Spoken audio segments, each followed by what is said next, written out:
Hello everyone, Kenoki here, and today we find ourselves casting BeastyQt. It is BeastyQt indeed versus Crackedy, and I have a guest tonight. Yo, what's up? Hello, Crackedy. How are you doing? How are you doing, mate? I'm doing well. Just gonna try and analyze some of these mistakes that I made here against Beastie. Yeah, we're gonna try to see that. Apparently, so you did a training yesterday, 4 maps training, if I'm correct. Was it the Yep. first time that you were trying the new maps? By the way. Yeah, it's Holy Island is one of the maps that I played from Red Bull Wallow, but all the others I've not played yet. So EGC Canal and Rocky Canyon were like completely new to me. I didn't even watch them generate at all. Like I just went into this kind of blind here. Okay.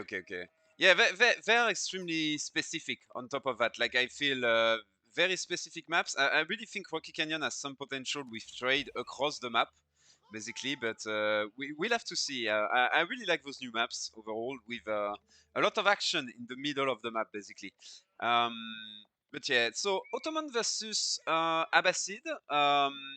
Usually the Ottoman is in the driving seat in that matchup. If I'm correct, he's the one having to put some pressure on you. Are you just planning to boom? Is there something specific that you want to do as the Abbasid in this matchup? Maybe. Well, what I like a main difference here against the Ottomans is, of course, you're under pressure incredibly early on. So usually, what I would like to go for with a Basset is like wheelbarrow timing. Like during the transition, I like to go for wheelbarrow timing as I go up. So not in order to delay my uptime, I don't go for in Dark Age, but like at like 3.5 minutes in, like while I'm aging up. I Mhm. can't really get wheelbarrow here just because the spearmen are going to be there at some point in time. So I'll just have to focus on getting enough gold for fresh foodstuffs, and after that, I'll have to relinquish my gold control for a little bit. Yeah, I see what you mean. Because the spearman is gonna push you out, basically.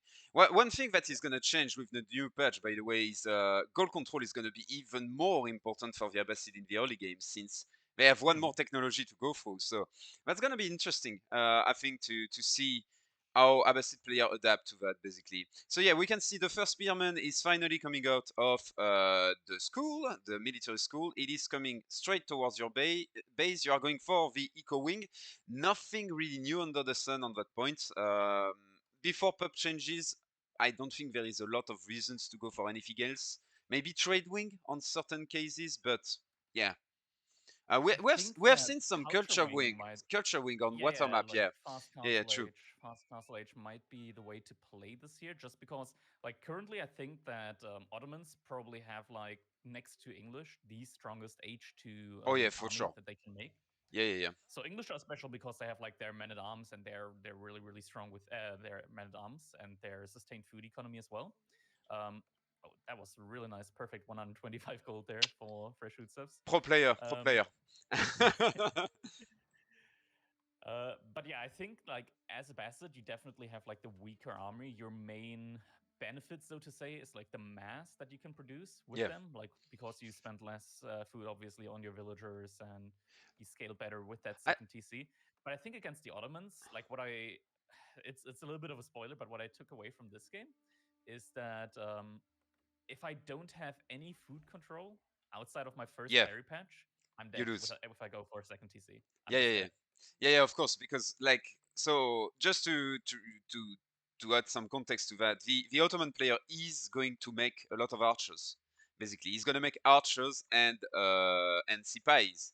And if you cannot make horsemen on your own, there is no freaking way that you are going to beat this army in feudal age. Like no way, because the archers are just going to be way better than yours.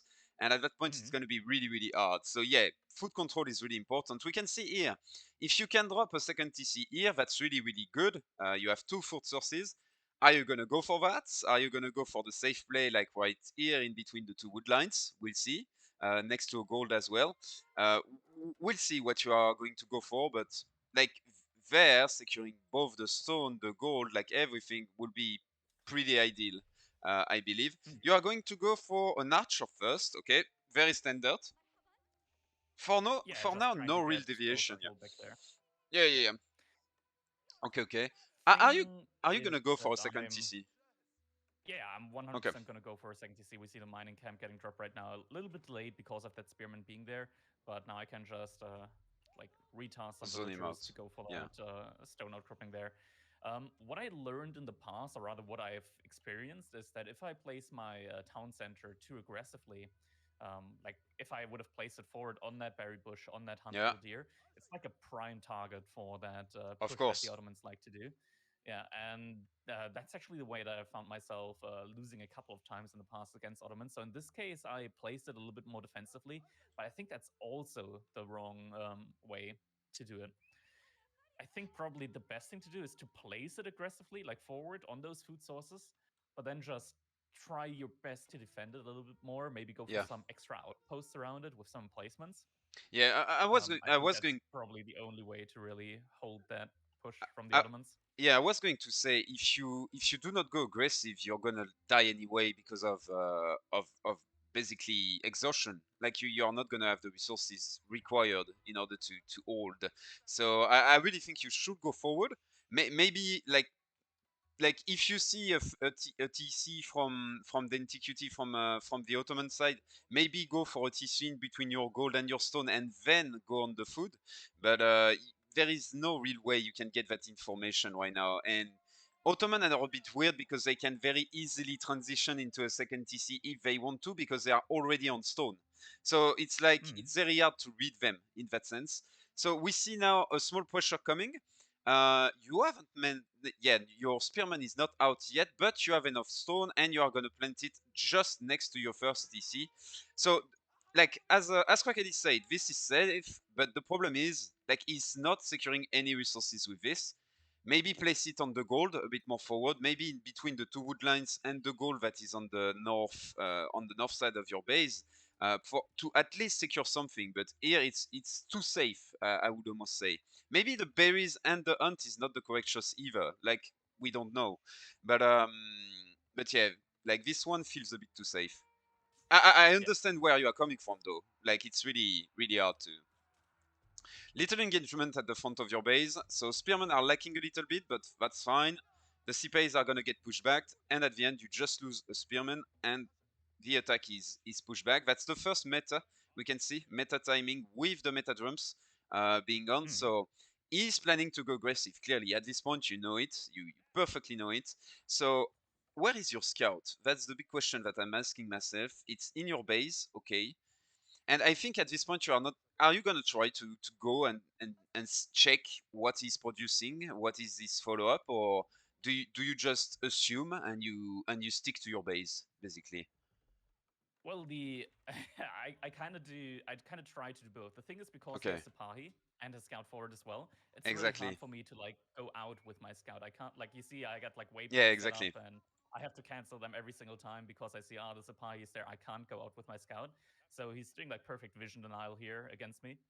Yeah, And yeah, at this point, I can't really push out or anything. I just try to get enough gold right now in order to get the hardened spearman upgrade yeah. on my spears because I still was lacking that. I'm able to kill the archers here that he has and push him back Nice. once again. But yeah, it's just the thing is that the Ottoman mass is just gonna keep growing more and Yeah, more, and my TC scaling just isn't there yet at the moment. I only got my two production buildings right now. I should have probably added more production buildings at this point. But yeah, like it's really hard for me at this point in time because I can't go out to scout him yeah, to like estimate what he's doing behind this. Is he going full all in? Is he just going to add more and more military? Or is he going to go for a castle age timing behind this as well? Because that's also a very valid strategy with Ottomans now of finally adding a course. second archer range. Just because like Ottomans, they love spamming the archer ranges. We see BeastyQt Yeah, actually going for like 4 archer ranges right there. So he's just full in on that archery range, on that archer production.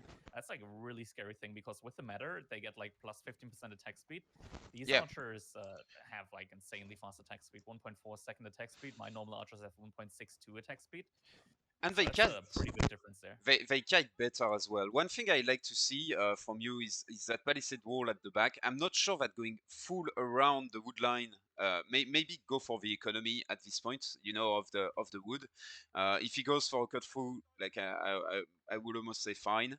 But Oh, the big it's just in order to protect myself from cutting through, but this was yeah, also a I little bit see. annoying because the way the wood line, I placed it a little bit too close Too to that wood close. line, Yeah, which exactly. actually made the villager then path around the other forest, and I noticed it too late, and he kind of like runs to his death there in a little bit. But yeah, at this point, just archer numbers looking really, really good from BC. It's like two Yeah. more archers, but his archers obviously being like 15% more efficient when it comes to the damage output. Get a Ah, little bit of gold just in order to be able to get some blacksmith upgrades at this point in time, but he already has the +1 +1. pierce Yeah, damage exactly. upgrade. It's only just now being researched for me, I really think or one like at a little bit.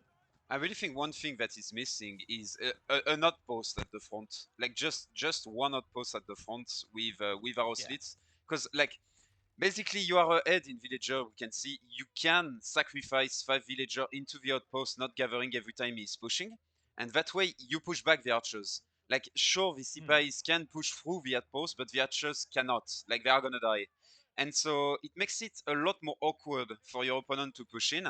And I really think that's the key that is missing because as long as you trade units for units, the Ottoman is going to win just because he has military schools. I feel. yeah. Stop me if you think I'm wrong, but I really think that's No, the no, you're way Ottoman 100% win. correct. And that's why I talked about it earlier. That I think the best way to probably play this is instead of placing the TC defensively, you put it forward on a food source and then reinforce it with like additional outposts Yeah, and one or two outposts around. Yeah. just go for those defensive outposts. We see like players like when Hut, for example, was playing, he wouldn't be afraid of like putting like 4 outposts with arrow slits and placement each Oh yeah. forward, just in order to defend a spot where he is gathering food from.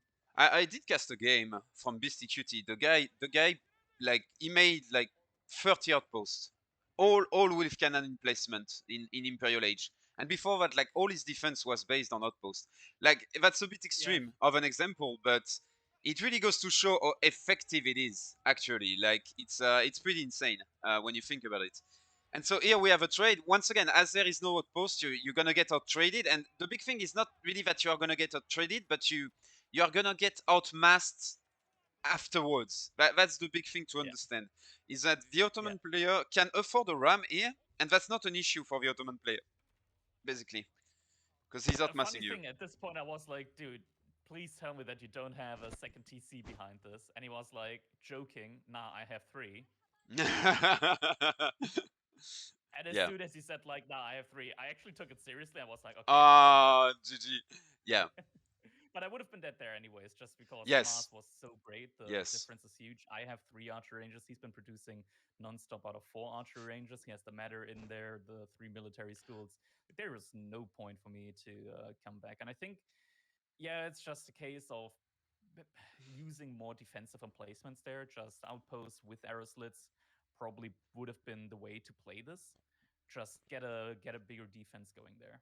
Yeah, I really think that's something that we all struggle with going for more outposts because we think it's dirty, but it works. Like I mean, when you want to win the game at the end, a single outpost is doing so much for you versus a ball of archer. It's really insane. One thing to understand here is that the Ottoman player BeastyQt was going to push, and what is very likely to happen is that time after time, BeastyQt is gonna push Crackedy under his TCs. He's gonna clean the army, and as soon as the army um, of Crackedy is dead, BCQT can just go into the wood line, and that at that point it's GG. So like there is almost no point. Also, you were out of food, if I'm correct. So it was like you have I to do still had food, but yeah, I would have been forced into a farm transition at that point. exactly. So you have to both defend and do a farm transition. It's like too much too early, basically. So yeah, the big thing is like probably going for a more